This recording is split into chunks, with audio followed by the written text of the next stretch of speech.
Hello, and welcome to Stasis Pod, the Transformers Robots in Disguise podcast. I'm Rob. I'm Jen. And I'm David. And much like Hitler in 1938, we need breathing room. Because we watched Breathing Room. We sure did. The Robots in Disguise episode. Yikes. We are otherwise wholly unlike Hitler. Yes. Yeah, That's, it's not a great title. That's a deep cut. We've had some decent titles recently, but this one's just kind of This one's okay. I admit I most remember it because it is quoted in Star Trek VI. Yeah, that's... Star Trek quotes are always good. Time is the fire in which we burn. Which is that's the only good thing from that movie. It's got Alan Ruck in it. I like some Alan Ruck. Briefly. Very briefly, like, Alan Ruck, and of course he's... I remember when I saw that in the theater when it came out, and I was like, hey, it's Alan Ruck from Ferris Bueller.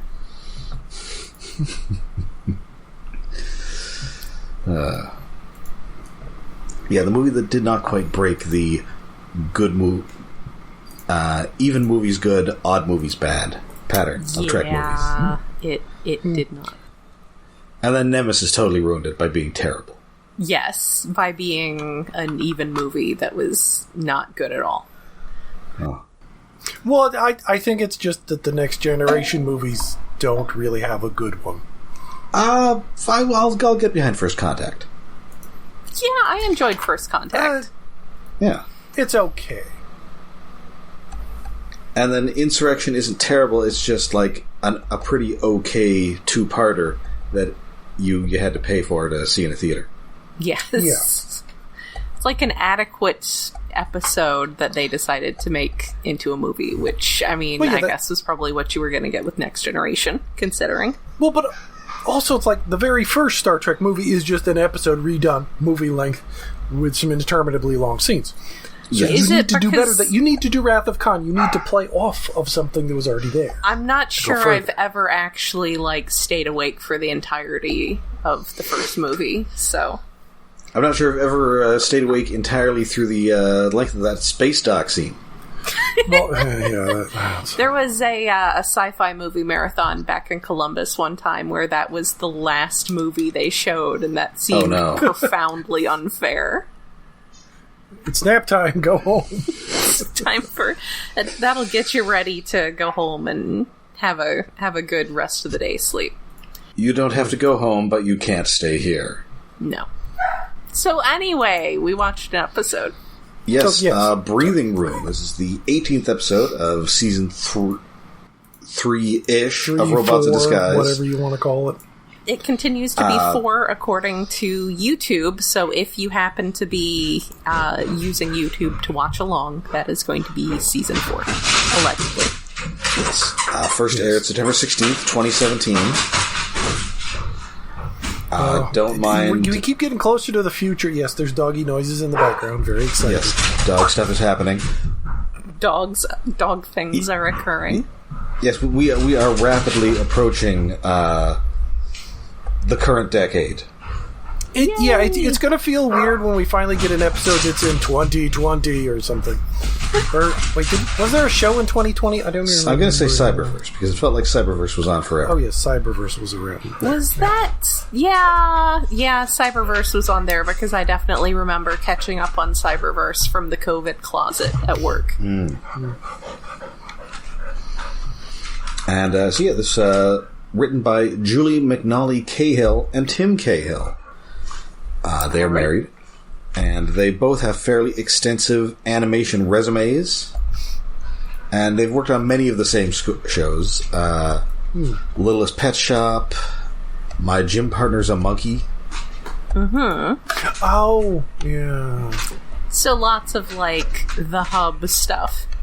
Yeah, and before that, it looks like they sort of had an in with... Amblin, because they did Animaniacs and Hysteria. Oh, that's cool. Yes, and Baby Looney Tunes and stuff. And I think Tim Cahill has been around even longer. Just gonna. He also worked on that Legion of Superheroes show. I love that Legion of Superheroes show. The really old one with Cyborg? No. That's Team. No. That's not the Legion of Superheroes. That's the Super Friends. Oh, Super Legion Friends. of Superheroes is when they're like in the 30th century or something, and it's like Lightning Lad and Timberwolf and Legion of Superheroes right. was a ultimately doomed series that still managed to get 2 seasons in the mid-late 2000s. That the problem was it was running on WB at the point where WB was backing away from doing Saturday morning cartoons. It is very good, and also pod favorite Derek Wyatt worked on some of the character designs. Yeah, I think I saw like an episode or 2, and the designs were good, but the problem is I so don't give a crap about the Legion of Superheroes. They're this weird future thing I'm not much of a DC person, but they're the Guardians of the Galaxy of DC, and somehow I don't give a shit about them. The most important thing about that show was it had tiny whoopee Brainiac 5 who was extremely gay for Superboy. So I enjoyed it a lot. I know there's a villain with a giant eye. Yes. That's one of the Fatal 5? Yes. Emerald Empress, I think? Well, no, the Emerald Empress is like a sexy lady. Well, yes. yeah, but I think she's got a floating eye. She has the big floating eye. I thought there was another guy who had like a big eye. Or maybe I'm thinking of the guy who has like an exposed brain. Well, I think there's also someone who has a giant something. eye, but she has like a floating eye that's like a thing. Okay. The big green floating eye I was thinking of wasn't attached to someone. It was just with someone. A villainess. Yeah, well, for a long time, the Legion of Superheroes had like an enormously devoted fan base. Yeah. Because, I mean, they were sort of really the first DC team to sort of catch the Marvel wave of like soap opera-y kind of plot lines and teens and stuff. Yes. Sexy teens doing sexy teen stuff. Also, yeah. Jim Shooter was writing it when he was absolutely not legally of age to be like formally employed. Oh no. When he was 16, which is weird. I think even before that. I think he started when he was like 13 or something. It was insane. Yeah, it was ridiculous. So yeah, I can definitely vouch that cartoon series was a lot of fun. It is available on Blu-ray. I have purchased the Blu-ray. Prior to that, I was preserving a digital rip someone had made of it, but now it's legally available, so I bought it, as one should. I know, but if I want to buy something on Blu-ray, now I want to buy 7 seasons of Columbo on Blu-ray, but that's neither here nor there. Also, if you want to watch the little featurette from the bonus material, Derek Wyatt is on that. I was very touched. So anyway, yes, I can vouch for some Justice League or Legion of Superheroes.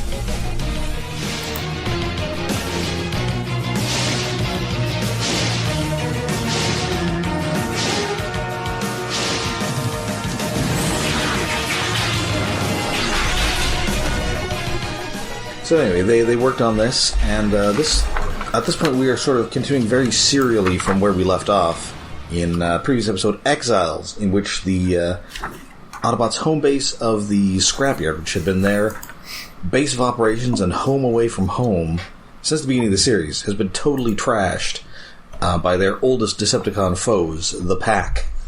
Yes, the Pack. Led by, of course, everybody's favorite sexy wolf-man robot, Steeljaw. Why is he like that? Because furries? Yeah, he's some big, the writer's thinly disguised fetish. I mean, is it Nolan North who's the voice actor? No, it's the guy who was the main character in The Last of Us, Troy Baker? Oh, Troy Baker, yes. And then he got to briefly be on the show. He's definitely doing... I don't know how sexy the dialogue is, but he's certainly helping things along. Yes. Oh, and apparently he had a podcast with Nolan North, hence my confusion. Oh, that sounds like fun. That sounds like fun. But yes, we have our favorite stalwartly unshippable characters, Strongarm and Sideswipe, getting wedged into a gap in the rocks together. Yeah, yes, they're because still acting like such children. Yeah, it turns out these caves, which are home to one robot bat, is not a great home for several full-size robots and also two easily step-on-a-pole humans. Yes. Yes. And this is still not shipping it because Strongarm is still stalwartly a lesbian. Well, I'm just saying, the only real significant difference between Sideswipe and her old buddy Nitra is that Nitra is a lady. I mean, and of course Sideswipe has only room in his heart for himself. That is true. That is true. So yeah, if you remember, if you could cast your mind back a good 20 years before this aired to the Beast Wars episode Victory, the one where the Predacons fake all their deaths, but they're actually just hiding in a big hole. Oh, wow. Yes. That was fun. It's very much like that. That was great. You know, everybody's just getting cabin fever. Tarantulas is drooling on everybody. I believe Waspinator is cuddling Tarantulas in his sleep like he's a stuffed toy. Yes. And then eventually Pterosaur just has this big Doug Parker freak out. Yes. I really like that Beast Wars episode, and this is fun too. So poor Bumble Dad has to try to get everyone to behave. Yes, and because it turns out that Fix-It is delusional? Dealing with this by completely losing his grip on reality. He has retreated to his mind palace. I feel like we're once again going back to my argument that Fix-It is autistic coded, because his problem specifically is that for him to be able to deal with the current situation, he has to be able to imagine that everything is as routine as possible, as he puts it, as routine as possible. And so therefore he is imagining that all of his command center stuff is exactly in the place it should be, even though none of it is actually here at all, and it's probably all a smoldering ruin. Yes. So I sympathize. I know things are hard to deal with, buddy. It's okay. You do what you have to do for your own mental health. And what he's doing for his own mental health is bad for everyone else's. And then Sideswipe once again proceeds to be ableist by pretending to stomp on Fix-It stuff that's not actually there. Yes, which briefly causes Fix-It to go into kill mode. Yes, size turn red. Aww. He needs everything to be the way it's supposed to be, or he can't deal with it. And that's okay. That's relatable, buddy. It's alright. So he is going to go, they're going to find a better base, and he's going to take Fix-It with him, who's just going to ride around in him. You know, as you do. And, of course, he's going to take that Cybertronian technology detector with him, which somehow does not detect the drone that is following them, which is, of course, being operated by everyone's favorite robotic porcupine revolutionary, Quillfire. Yay! That's a good point. I didn't think of that. Viva la revolution. Yep. It was not noticing the drone when it should have. Yeah, how do you miss this Sky Spy? What the heck? So they are going to go investigate the abandoned factory that Chop Shop left behind. Yes, if you remember Chop Shop, he was the villainous thief made out of 5 different spiders. Yes. I missed the part where they said where it was, and it was like I was just trying to figure out. I was like, okay, which abandoned warehouse thing is this? But it also kind of looks like a farm mostly. Well, first they check out a quarry, but unfortunately there is a Doctor Who episode scheduled to film there, so they have to leave. Of course, in the Japanese dub, it was a Sentai episode instead. Yes. Meanwhile, back at the cave, Sideswipe just cannot remain caged any longer. He has to go on patrol. Also, Strongarm is doing the, like, blah, blah, blah hand gesture at him, which is amazing. She formally requests that he talks to the hand. Grimlock is being a good disability ally, and he is being respectful of all the things that Fix-It has said are there, even though they aren't, and Fix-It isn't even allowed to watch. Or isn't even around to watch. Fix-It isn't even there. Yeah. That's how good an ally Grimlock is being. Yeah. And of course, because he's disobeying orders, Strongarm has to follow him, even though in doing so, she herself is disobeying orders. Yes, which the humans note is pretty bad. It's like that village in Vietnam that they had to destroy in order to save it. Yeah. So meanwhile, back out on patrol, Bumblebee and Fix-It, they get to this factory. Fix-It's detector does go off, but not before B just gets hideously impaled on one of these Quillfire quills. Well, the thing is going off. It's just that Fix-It's in his own little world, imagining where his imaginary junkyard would go in this new place, and not paying attention to it, and B gets jumped. Yeah. Yes. These quills are doing some damage. Of course, they always have a variety of effects. As you recall, one, many seasons ago, I think, reverted Bumblebee like adolescence. Even younger, it made him, as they said, a child even younger than Russell. Yes. He was like a 7-year-old. Yeah, it feels so weird that like his quills have so many different abilities, and he has no idea which one does what. I mean, that does kind of fit with Quillfire. Yes, I was going... I mean, that kind of fits that Quillfire doesn't know, but it's weird that he has such a variety. I mean, he's like Hawkeye. He's got a bunch of gimmick arrows. Oh! I was thinking, like, maybe he could label the quills, but yeah, that is probably against his anarchist beliefs. Yeah, but it's like, do they grow back in the same spots? Like, oh, this one always knocks someone out, this one infantilizes them? The quills do not want to be labeled. They are anarchy themselves. How fitting. Yeah. And then of course he shows off this by calling back to Steeljaw and showing off B's oppressor butt. Yes, because he does indeed get impaled in the butt. Of course. Well, I forget when he gets impaled, but like when Quillfire's like showing the video, it's like it's just a close up of B's butt. Oh no.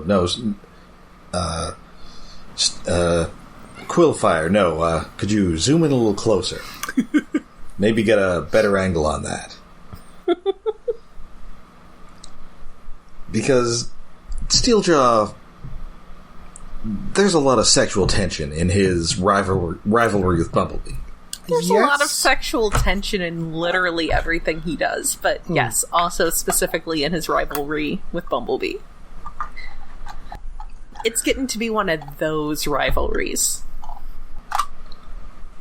So Strongarm is chasing Sideswipe down. She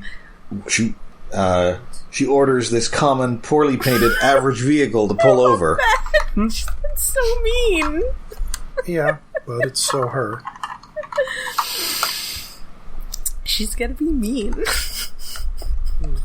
Common and poorly painted average vehicle. So they end up at this garbage dump, but unfortunately this garbage dump has crabs. Oh no, yes. crabes. Crabe. And like, he manages to do the most genius thing I think he's ever done in this entire series. Somehow, clamp down captures 2 Autobots. Yes. Using some sort of light bending device that their Cybertronian benefactors have given him.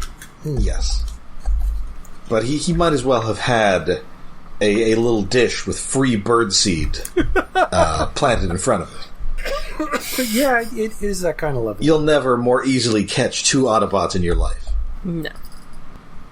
Yes, he lucks out by invisibling a shipping container, and they walk themselves into it. No, Strongarm pushes. She's pushing him. Yeah. And they fall backwards into the shipping container, which was good placement.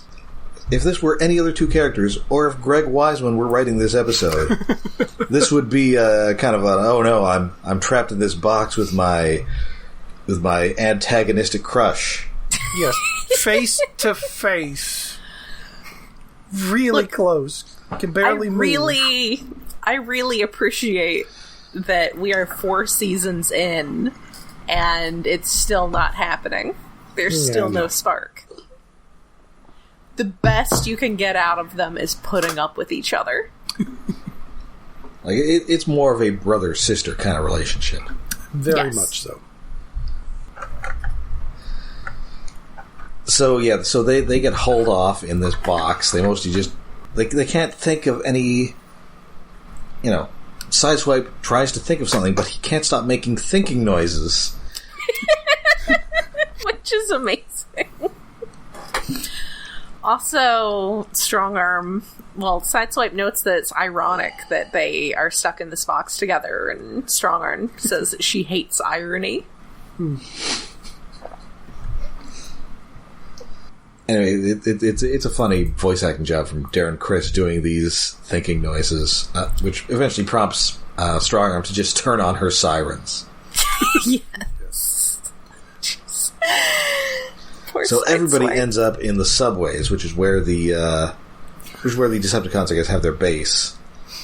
Because we had those backgrounds lying around. Yep. Yeah. That's where we fought a couple of Decepticons, like that weird snake guy who turned into a train. Oh my god, that snake guy was creepy. Vertebrake.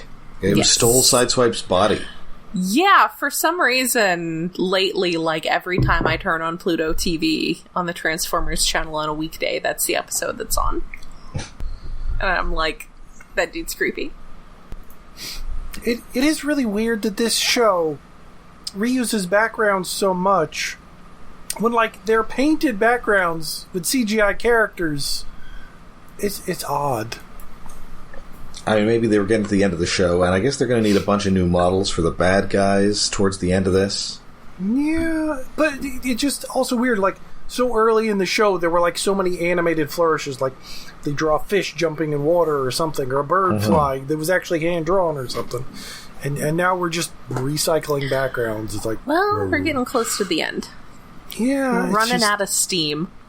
It's an odd production thing. We're about to get to the point where our next episode teaser is just pictures of the... whatchamacallit. Well, hey, stay tuned for next episode when we get to the most exciting exotic locale we've ever visited. A pool supplies warehouse. Yes. Pictures of the storyboard. That's what I was thinking. Which is a reference to how badly Neon Genesis Evangelion ran out their budget by the end. Yeah, I'm not sure how anime budgets entirely work. It's more complicated than Neither was Gainax.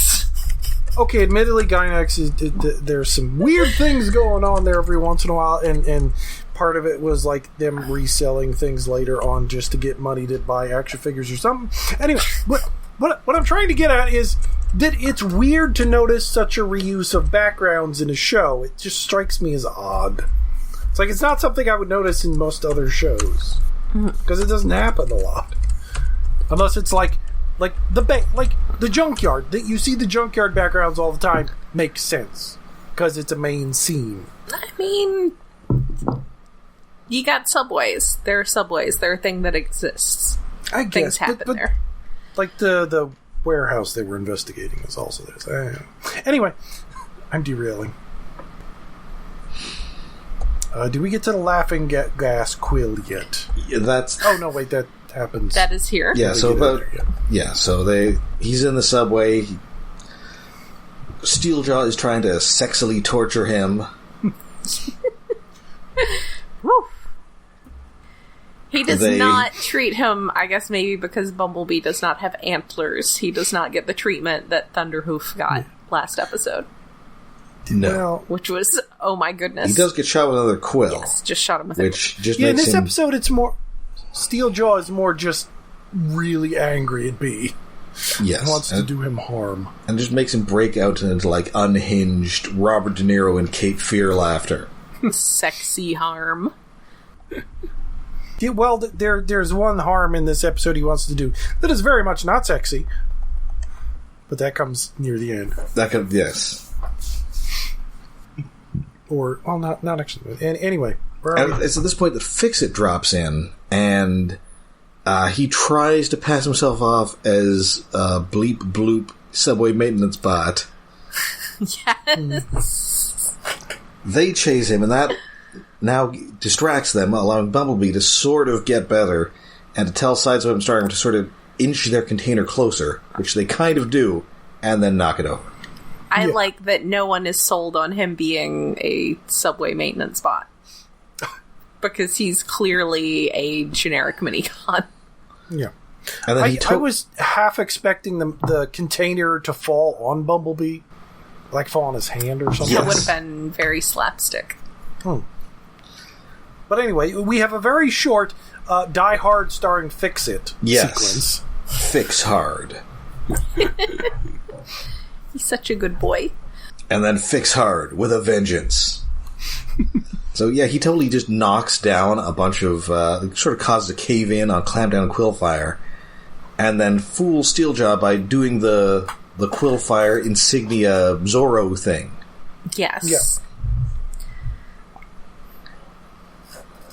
And so his own personal faction logo. So Steeljaw gets there and he's like, I see this container's falling over. What's going on here? And Bumblebee jams his tail into the third rail. You know, if he didn't go around being such a furry, he wouldn't have this tail hanging down for convenient combat maneuvering like that. But yeah, I appreciate that B specifically grabs his tail and jams it into the third rail. Was just swinging around back there. And being sexy. B somehow also doesn't get electrocuted and pass out from this. Maybe he's got insulated hands or something. Or he just lets go quick enough. It's odd, but I'll let it go. And then at this point, a subway train comes through here because it turns out these are indeed subway tunnels and they have trains in them. Yes, sure hope that was an automated subway train. No, even beyond that, like, they're trying to rock the shipping container out of the way, but it's wedged in a weird spot. Whereas you could see, like, that's not going to get out of the way. And then the train hits it and just flips it. It's like, that train should be wrecked. Oh, yes. It's fine. I'm sure it's fine. Trains are not as sturdy as... Well, especially, like, these kind of subway trains. It's like, it's not like a giant steam locomotive. No. It is more thin and aluminum. That should have crumpled and wedged the container in the tunnel. But alas, that doesn't happen. But it does bust this thing enough that Strongarm and Sideswipe can get out, but not before... By putting their faces as close as possible and adding to the tension that is not there. Instead, basically, they just flex their way out. Yes. Well, as we all know, Strongarm is totally jacked. Yes. But yes, Strongarm declares that they need to get away from each other. Sideswipe is like, yeah, we have established this. Meanwhile, Steeljaw is attempting to torture Bumblebee in the most family-unfriendly way possible. Oh yeah, he grabs two quills and says, the eye sockets. I'm going to shove these in your eyes. He's like, and even Quillfire behind him is like, whoa, what, dude? One for each eye, I think. Yes. Like, wow, buddy. Wow. Yes. I'm into... Which he doesn't get to do, but that feels like the meanest thing Steeljaw's ever wanted to do. I'm into eyeball stuff. But yeah, luckily, the two get the Strongarm and Sideswipe get out. They take on Clampdown and Quillfire. B does indeed have enough juice left in him to sort of smack Steeljaw around. So they escape via another subway train. Well, behind another subway train, presumably. Yes. They grab onto the side of this automated subway train, and it can hold their weight. Sure. Poof away. Poof. Yep. They ninja vanish behind the subway train. Yeah. And so B is all, Strongarm, Sideswipe, you two are two total screw-ups, but you did show some teamwork, so I guess this is okay. I guess this is progress. You did not actually kill each other, so good job. But the good news is they get back to the cave, and Grimlock has now made it a much more spacious cave. Yes, he's been excavating. Yeah, they've been gone for a few hours, but so much digging has happened in the meantime. Yes. Well, he's a big old Dinobot. No, yeah, but... Sometimes he impersonates a steam shovel. Yeah. That's always fun, when he gets his disguise. But, of course, as soon as they get there, Strongarm start fighting over the now larger cave. Yes. They both want the same part of the now larger cave. Womp, womp, womp. And that is the episode. This is an enjoyable enough one. I enjoyed the Strongarm Sideswipe dichotomy. Yeah. Like I said, I appreciate that we are 4 seasons in and we are still stalwartly not shipping it. Yeah, but it also, this episode kind of feels like a season 1 episode in a way. Well, I guess because we do have all of our the pack season 1 bad guys in this. Yeah. And in a way, Sideswipe and Strongarm are still two bickering siblings, as it were. It feels like they should have gone better at being pains in the ass at each other, and yet... I don't know. It's a fun episode, yes, but it's just... Yeah, I guess it's sort of made more urgent by the Autobots' desperate situation, where they're now on the back foot to the pack here. Yeah. Yep, the pack has sent somebody after them. We still technically don't... We haven't revealed who, so...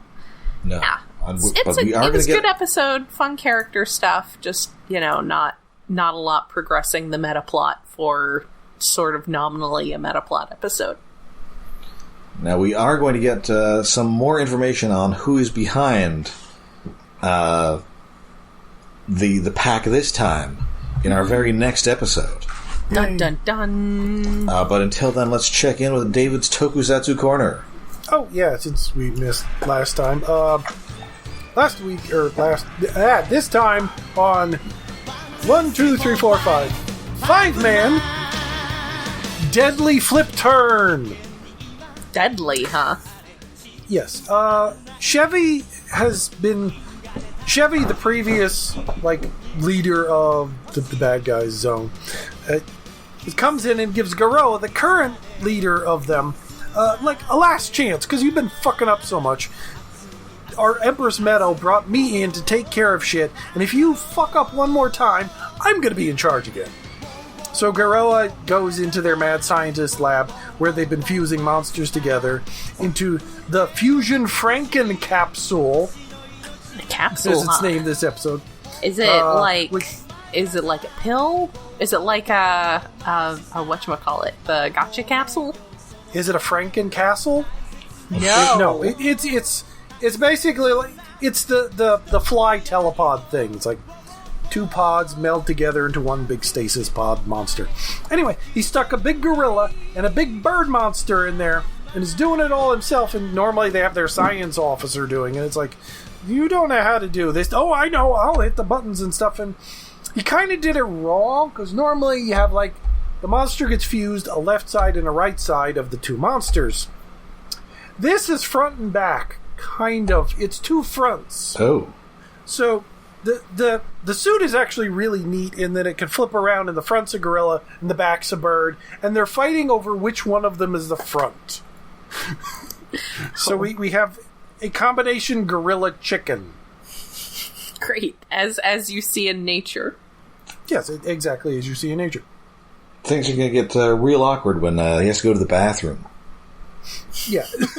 well, they're both the front. They can both go. Although one of them's a bird, so that might be a little difficult, but whatever. Anyway, Chevy's scoffing at this, as the subtitles tell us. And while these 2 halves are arguing, because normally it's like they're fused into one monster, it's one brain.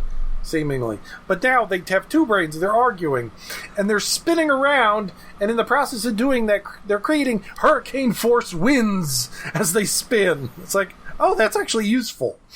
That is a useful offensive move. And blowing over everything. Blowing over people and cars and buildings and stuff. Well, small buildings. And the Rangers are like, oh, how can we stop this? How can we combat this monster that can blow over anything? And the Red Ranger comes up with an idea. Pogs. What? Pogs? Kind of. When is this from? Well, they're not actually called Pogs. They're Menko. Sure. Which, I linked a thing earlier. They're basically like Pogs the size of CDs or playing cards. Mm-hmm. Okay. And it's basically, it's the... Like the Pogs, like you have two caps, you throw one down, you try to get to flip the other one over. It's Pogs. Those are definitely just Pogs. Yes, but it's like an age or tradition thing that is just uses the thing in this to, well, trying to confuse the monsters. Like, we can flip over anything except for this, which possibly the Red Ranger stuck wax on so it stayed on the ground to confuse the monster. But, like, the monster gets obsessed with trying to flip these and starts playing the game with random people around town. And Garoa's like, what the fuck are you doing, my stupid monsters? Go destroy shit. But a game. He's now obsessed with Pogs. He's a game player. Anyway, Garoa's like, okay, that's enough of that. Giant Stay Puft Mecha, come in here and absorb this monster. I have an idea. So they don't destroy the monster small and it grows. It just gets absorbed. And I need tea because my throat is dying. Anyway, so the monster's big. But the Stay Puft robot came in with giant cards. Okay. Oh no. So you have giant card props being thrown at the Rangers before they even morph as the monster is attacking by throwing cards to knock them over. So the Rangers have to morph, get in their Zord, and attack with their own cards as they have a giant monster robot Menko Pogs fight. Sure. Until the monster gets tired of losing and it just starts punching. And then the Rangers just merge with their second Zord and take out the monster. And Garoa has lost. And then it's just a normal fight. Well, yeah, it's a normal fight, but after they lose, Garoa's on a cliffside. It's like, oh, crap, I lost. And then Empress Meadow shoots him with a bolt of lightning. It's like, no, you fucked up. You're not commander anymore. And a black Stay Puft Marshmallow mecha controlled by Chevy shows up, picks up Garoa in his hands, and just walks out of the episode with him. The end. Oh. Yes, like crushing him as he walks away. Sure. Like, okay. Well, that's that. The end. But today I learned about Pogs in Japan. Well, Menko, which is it's kind of neat. I mean, it kind of makes sense that it's built upon an older card game, but yeah, Pogs have been around for centuries. Menko, the corporation of men. Oh yeah, I wonder if like Nintendo probably made Menko cards at some point because they made Hanafuda cards and other stuff. They made playing cards. Yeah, that's that. All right, so that does it for us for this week. We'll be back next week with more Robots in Disguise. Until next week, you can find us all over the internet. We're on Twitter for now. We're on Facebook. Well, yeah, we have a Patreon, and we're on Mastodon. Yes, yeah. I am currently in charge of the retro.pizza Mastodon server, where you can find us at Iacon Underground, at retro.pizza. If you are on a different Mastodon server and still getting the hang of how Mastodon works, that is at Iacon Underground, at retro.pizza, and that should show us.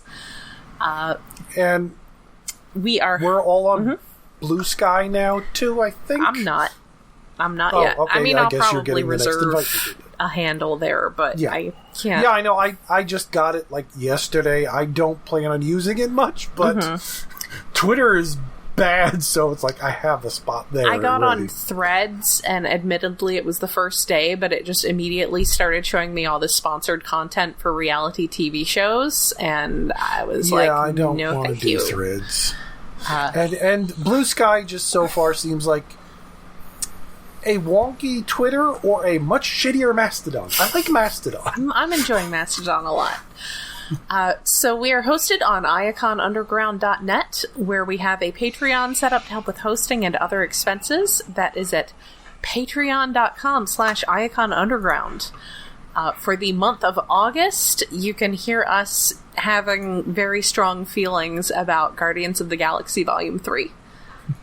So, it's a good movie. It's a good movie. It was emotional. It's a very good movie. I miss my Zune. I miss my actual brown 30 gig Zune quite a lot. We have exciting debates about Florence and the Machine, and just lots of feelings about feelings things. So yes, for as little as $1 a month, you can listen in on those episodes. That's patreon.com/iaconunderground. And stay tuned for September's, in which I have been given the control of the Patreon for my birthday.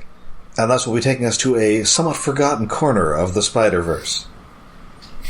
Yep, that means it is time for Spiders Man. That's right. Also time for Lisa Loeb, surprisingly enough.